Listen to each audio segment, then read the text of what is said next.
Welcome back to A to Z here on Locked On Sports Atlanta. Free on YouTube and wherever you get your podcast. You search Locked On Sports Atlanta. Again, give us a follow on Twitter at Locked On ATL. I'm at Mark Zinno, MarkZinno. If you missed any of our shows, any of the day's news and notes, you can go to our YouTube channel, watch all the shows there. Of course, wherever you get your podcast, the whole list of them is there. And if you missed yesterday's show, I kind of had some heated thoughts and heated words, not only for Deshaun Watson folks who haven't really been paying attention, but also Arthur Blank and the Falcons sort of poorly handling of that entire situation that sort of reared its ugly head again once Deshaun Watson's numbers of alleged complaints, we'll just call them, increased. But certainly there's a little more egg on the face than anybody in the Falcons would be willing to openly admit at this point in time. But we'll see about that going forward. So speaking of the Falcons, they are at their final voluntary OTA, their organized team activity today. Minicamp is next week. I'll be out there next week to go take a look at it.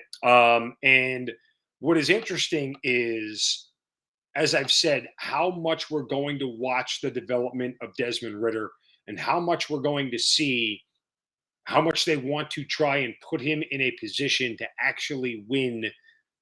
I don't even want to say this starting job, but just win the ability to be handed the ball beyond an injury, right? Because I think that's the other part of this that really is what you're hoping to measure. Is the kid ready to play, not only when called upon because of injury, but just in general? Because I think you get to a point where with Desmond Ridder, if you can figure out that he's ready to play and you don't necessarily need to worry about an injury, then there's an argument to be made that he should just be starting. It's that simple, right? And I want to see him play more than anything, if for the only reason that I want to know what I have in this guy if we're going to end up needing another quarterback next year. You can't truly go out there and draft a quarterback next year, regardless of who it is, unless you have the number one overall pick and we get to a point where you were talking like Andrew Luck type prospect, Trevor Lawrence type prospect. There's no reason you can blindly take a quarterback next year if you don't know what you have in Desmond Ridder. That almost seems derelict in the front office duties to take another one without knowing what you have.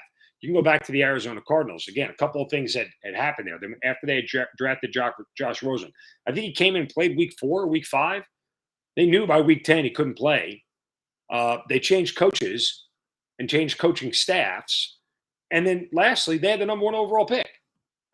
So you have to sort of be in that scenario. If the Falcons are picking 6th or 7th or whatever it is, and there is a plethora of quarterbacks available, you can't just pick one without knowing if Desmond Ridder is the guy. That just it seems maniacal. Now you could argue because Ridder is a 3rd round pick that it is okay for them to go ahead and draft one in the 1st round. I think that you could sort of almost sell me on that idea, but still, you'd like to know what you have in Desmond Ridder.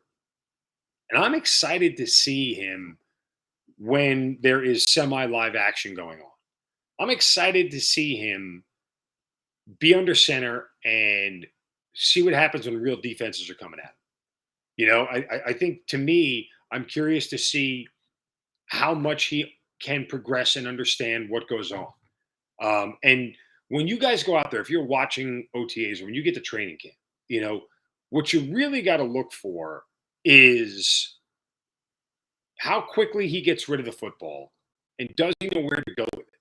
You know, there's a thing when you watch training camp practices and when you watch OTAs, look, no one's hitting the quarterback, right? We know that. Like that's pretty much a given. So he's going to have an extra second or two. How long does it take him to get through all those progressions and get rid of the football? That's what I'm really curious to see.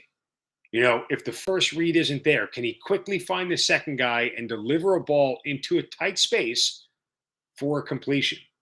Those are the things that you begin to measure on where he is. Is he missing the mark with those passes? Is he getting intercepted with those passes? Is he double clutching and pump faking and you know, not sure if it's time to throw the football yet because the guy doesn't look quite open? Because remember, open in the NFL and open in college are two different things. So Those are the things I think you look for when it comes to Desmond Ridder. And anytime I see a highlight or anytime I watch him in training camp or going forward into, or I should say, in mini camp and then going forward into training camp, those are the kind of things I want to look for. I want to see how much confidence he has to deliver the football. And from everything I've read and everything I've heard so far, the confidence is off the charts. I don't think that's the issue. But let's just see what it looks like. And oh, by the way, as fans and media folks, we have every right to be super skeptical of his ability, right? Let's call it what it is. He's a third round pick. Every team in the NFL had at least one chance to go get him and didn't do it. So there's a reason why he fell to the third round. There's a reason why collectively everybody felt like he was not worth the first round grades that some people were giving him.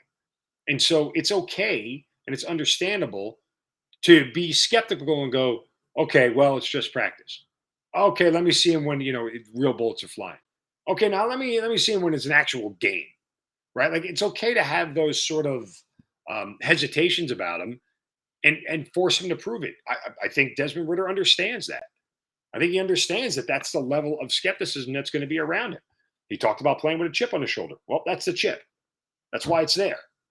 Because figuring out how to navigate that and how to rise above that and execute and play well enough where people don't have those hesitations anymore, it's all part of the job.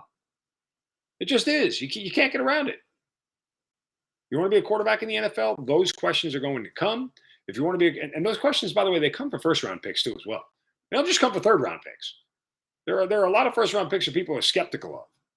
Now, again, when it doesn't work out, I think the difference is that the expectation, since it wasn't as high, the disappointment doesn't hit as hard as it does with the first round pick. So, but that's only for the outside people. The disappointment's going to be felt by Ridder if it doesn't work out for him, regardless, because, well, it should, right? I mean, it's his career, it's his life, it's his everything, so he should feel it. But it's going to be interesting to see. And I'm curious to see participation at minicamp. I would think everybody would be there given this team. I don't think anybody has a right to be excused. Maybe Grady Jarrett, but why would he just sign that deal to not show up to minicamp? But other than that, I would assume everybody, lottie-dottie, everybody is going to be at minicamp next week. All right, we'll pivot from the Falcons to Braves and even a little bit of Hawks news coming up next as we wrap things up here on this Thursday. Stay with us, plus some Shovels of Wisdom, all next right here on A to Z on Locked On Sports Atlanta, free on YouTube, and wherever you get your podcast, you search Locked On Sports Atlanta.